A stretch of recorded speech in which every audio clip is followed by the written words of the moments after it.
द्रास में कारगिल विजय दिवस की रजत जयंती के मौके पर लाइट एंड साउंड शो का आयोजन, लेजर शो के जरिए सेना के अदम्य साहस और शौर्य की प्रस्तुति।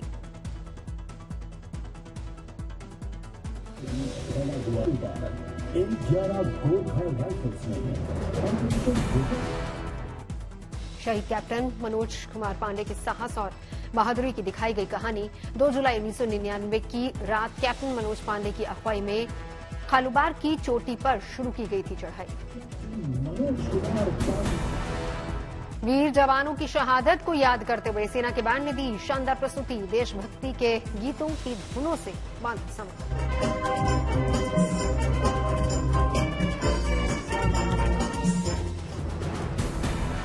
द्रास में शौर्य संध्या के मौके पर सभी शहीदों को कैंडल जलाकर किया गया नमन। सीडीएस अनिल चौहान ने शहीदों के परिजनों को किया सम्मानित। रजत जयंती समारोह का आज दूसरा दिन।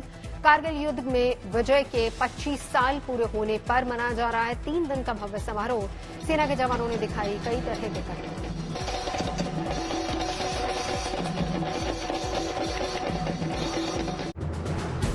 25वें कारगिल विजय दिवस के मौके पर कल द्रास जाएंगे प्रधानमंत्री मोदी। पीएम के आगमन से पहले जमीन से लेकर आसमान तक कड़ी सुरक्षा। कारगिल विजय दिवस की पूर्व संध्या पर आयोजित कार्यक्रम में पहुंचे बीजेपी चीफ जेपी नड्डा। मशाल जलाकर शहीदों को नमन किया।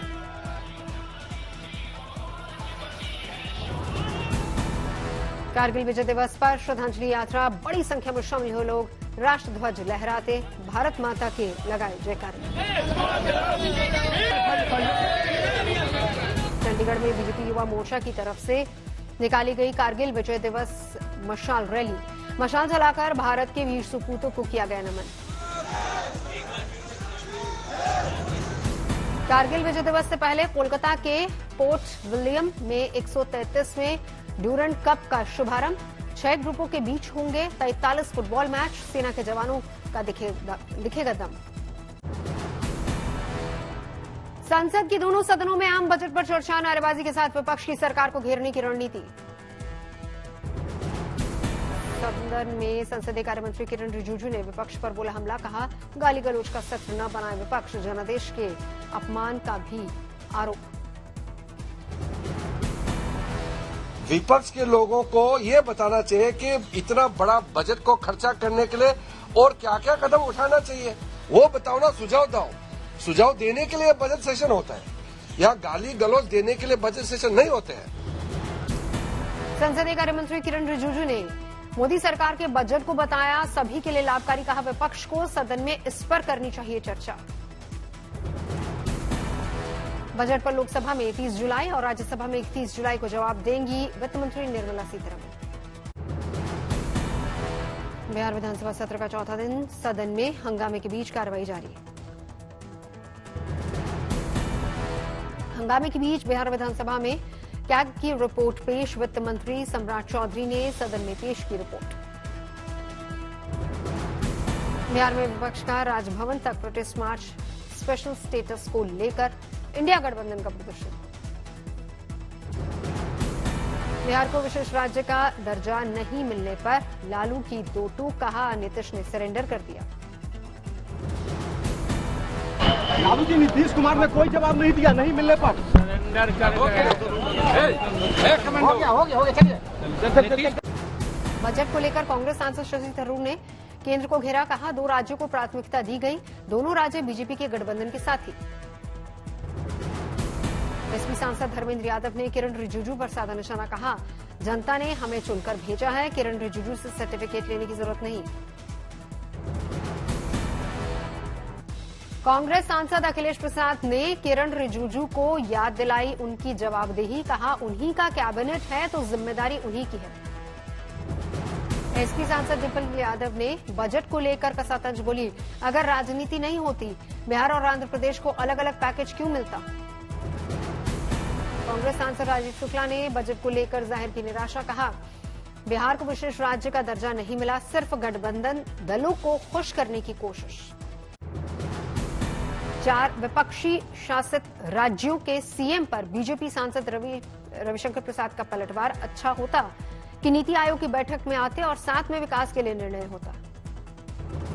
आरजेडी नेता मृत्युंजय तिवारी ने सीएम नीतीश कुमार पर किया वार, कहा बिहार की जनता की आंखों में झोंका गया धूल, सत्ता के लिए नतमस्तक हुए सीएम नीतीश। दिल्ली सरकार में मंत्री सौरभ भारद्वाज ने बीजेपी को घेरा, बोले टैक्स देश से लिया जा रहा है, खर्च बिहार आंध्र प्रदेश पर हो रहा है, दिल्ली को कुछ नहीं मिला। बीजेपी सांसद अग्निमित्रा पॉल का टीएमसी सांसद अभिषेक बैनर्जी पर पलटवार, कहा केंद्र सरकार से पैसा लेंगे लेकिन हिसाब नहीं देंगे, पहले हिसाब दें फिर हम श्वेत पत्र देंगे। अभिषेक बैनर्जी के सुर में सुर मिलाते हुए टीएमसी सांसद शत्रुघ्न सिन्हा, कहा अभिषेक बैनर्जी की बात सदन के लिए सबक, विपक्ष को हो रही घबराहट। 29 जुलाई से शुरू हो रहा है यूपी विधानसभा का मानसून सत्र, 2 अगस्त तक रहेगा जारी। मानसून सत्र में अनुपूरक बजट पेश करेगी यूपी की योगी सरकार। उपचुनाव से पहले योगी सरकार अनुपूरक बजट के जरिए प्रयागराज कुंभ की तैयारी के लिए धनराशि देगी, विकास योजनाओं को भी देगी गति। यूपी में बेलगाम अफसरों की शिकायत लेकर सीएम से मिल रहे विधायक सांसद, सबूत मिले तो हो सकती है कार्रवाई। प्रयागराज मंडल के विधायकों के साथ सीएम योगी की मुलाकात, deputy CM Keshav Prasad Maurya meeting में मौजूद नहीं, लोकसभा चुनाव नतीजों की हुई समीक्षा। सीएम योगी से मिले गाजियाबाद के लोनी से बीजेपी विधायक नंदकिशोर गुर्जर, कहा कुछ अफसरों पर लगना चाहिए एनएसए, मुख्यमंत्री से मिला था मेरठ मंडल के विधायकों का दल। मंगलवार को लखनऊ में पल्लवी पटेल ने की सीएम योगी से मुलाकात, विधानसभा चुनाव में सिराथू से पल्लवी ने ही डेप्यूटी सीएम केशव प्रसाद मौर्य को दी थी मात।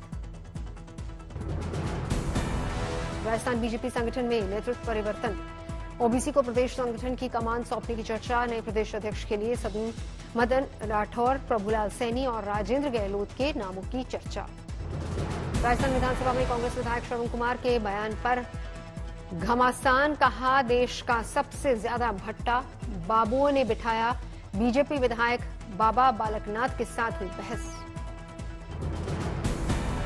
सरकारी दस्तावेजों में जोशीमठ का नाम ज्योतिर्मठ हुआ, जिलाधिकारी चमोली का आदेश जारी। रायपुर में पौधारोपण कार्यक्रम में शामिल हुए सीएम विष्णुदेव साय, एक पेड़ मां के नाम से अभियान। शराब घोटाला मामले में सीएम केजरीवाल को नहीं मिली राहत, 8 अगस्त तक बढ़ाई गई न्यायिक हिरासत। केजरीवाल के साथ मनीष सिसोदिया और बीआरएस नेता के कविता को भी नहीं मिली राहत, राउस रेवेन्यू कोर्ट ने 31 जुलाई तक बढ़ाई न्यायिक हिरासत। स्वाति मालीवाल के साथ मारपीट के आरोपी विभव कुमार ने सुप्रीम कोर्ट का रुख किया, दिल्ली हाईकोर्ट के आदेश को दी चुनौती। कर्नाटक की एसीएमएम कोर्ट ने आरोपी अभिनेता दर्श की खारिज की याचिका, घर का खाना जेल में खाने की मांगी थी अनुमति। अब्बास अंसारी की जमानत अर्जी पर सुप्रीम कोर्ट ने यूपी सरकार को भेजा नोटिस, अब्बास ने पत्नी से जेल में बिना रोक-टोक के मुलाकात करने के मामले में मांगी है जमानत। अब गणतंत्र मंडप के नाम से जाना जाएगा राष्ट्रपति भवन का दरबार हॉल, नए आदेश के मुताबिक अशोक मंडप कहलाएगा अशोक हॉल। राष्ट्रपति भवन के दरबार हॉल का नाम बदलने पर प्रियंका गांधी ने सरकार को घेरा, कहा दरबार की कोई अवधारणा नहीं है लेकिन शहंशाह की अवधारणा है। ग्रेट कलाकार सुदर्शन पटनायक से मिली राष्ट्रपति द्रौपदी मुर्मू, अंतर्राष्ट्रीय सैंड स्कल्पचर चैंपियनशिप में स्वर्ण पदक लाने की दी बधाई। यूपी पुलिस भर्ती परीक्षा की नई तारीखों का ऐलान, अगस्त में 5 दिन होगा, 60,000 से ज्यादा पदों के लिए एग्जाम, सरकारी बसों में फ्री सफर कर सकेंगे अभ्यर्थी। पेरिस ओलंपिक में भारतीय महिला तीरंदाजी टीम ने क्वार्टर फाइनल में बनाई जगह, अंकिता भट्ट, भजन कौर और दीपिका कुमारी की तिकड़ी ने रैंकिंग राउंड स्पर्धा में हासिल किया चौथा स्थान। पुणे में लगातार बारिश से बाढ़ जैसे हालात, प्रशासन ने घर से बाहर न निकलने की सलाह दी।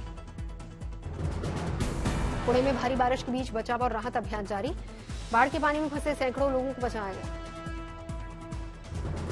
पुणे में बारिश के कारण कई इलाकों में बाढ़ और भूस्खलन, पुणे में स्कूल कॉलेज बंद। पुणे में भारी बारिश के कारण फायर ब्रिगेड के 200 से ज्यादा जवान और अधिकारी शहर के अलग अलग हिस्सों में तैनात।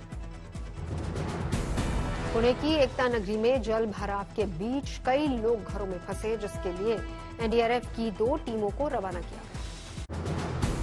पुणे शहर में चारों तरफ पानी पानी। पुणे मेट्रो से ली गई तस्वीरों में दिखा बारिश से बर्बादी का मंजर। पुणे के वडगांव शेरी में पेड़ गिरने की तस्वीर कैमरे में रिकॉर्ड हुई। बाल बाल बचा स्कूटी सवार, स्कूल वैन भी चपेट में आने से बची। पुणे के लवासा से आई भूस्खलन की तस्वीरें। रेस्क्यू ऑपरेशन में जुटे एनडीआरएफ के जवान, 5 लोगों के फंसे होने की आशंका। मुंबई में बाढ़ के बीच आई स्कूली बच्चों की मस्ती करती तस्वीरें। स्कूली बच्चों ने बारिश का उठाया लुत्फ। मुंबई के भिवंडी इलाके में जोरदार बरसात, लोगों को आवाजाही में हो रही परेशानी। मुंबई में भारी बारिश के चलते बाढ़ जैसे हालात, लोगों को बाहर न निकलने की हिदायत। मुंबई में जल भराव के कारण 20 से 25 मिनट की देरी से चल रही है लोकल ट्रेनें। मुंबई आने और मुंबई से जाने वाली एयर इंडिया की कुछ फ्लाइट्स भी कैंसिल हुई। कल्याण में बाढ़ जैसे हालात, पानी में डूबा अशोकनगर का इलाका। कल्याण के अशोकनगर की सड़कों पर घुटनों तक पानी, लोगों के घरों में भी घुसा पानी। बारिश के पानी से नदी का जलस्तर बढ़ने से पानी मैदानों तक पहुंचा। जान जोखिम में डालकर रोड पार कर रहे वाहन चालक।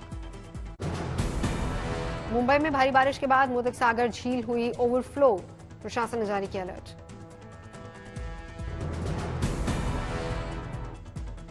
महाराष्ट्र के मुख्यमंत्री एकनाथ शिंदे ने कोल्हापुर कलेक्टर से फोन पर बात की। जिले में भारी बारिश के बाद स्थिति का जायजा लिया। भारी बारिश के बाद बांद्रा बीकेसी से आई जल भराव की तस्वीरें। आवागमन में लोगों को हो रही परेशानी।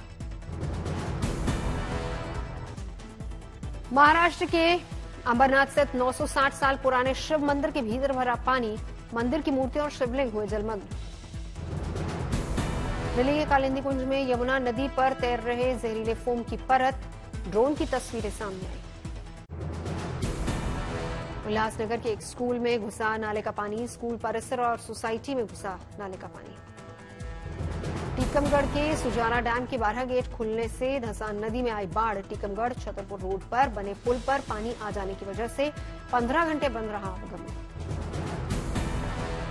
वडोदरा के अकोटा इलाके में फायर ब्रिगेड की टीम ने 20 लोगों का सफल रेस्क्यू किया, बोट के सहारे सुरक्षित स्थानों तक पहुंचाया।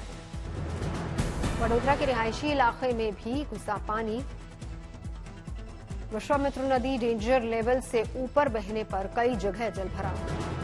तापी जिले का डोसवाला डैम हुआ ओवरफ्लो। हाई अलर्ट पर 17 गांव, डैम की ड्रोन से तस्वीरें ली गई। गुजरात के राजकोट में बाढ़ जैसे हालात, खेतों और मैदानों में घुसा पानी।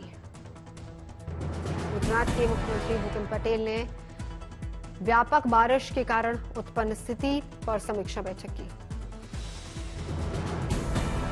सूरत में पिछले 5 दिन से हो रही भारी बारिश के चलते लिंबायत मीठी खाड़ी का अंदरूनी इलाका जल जमाव से भरा। गर्भवती और बीमार महिला का रेस्क्यू कर उसे अस्पताल पहुंचाया।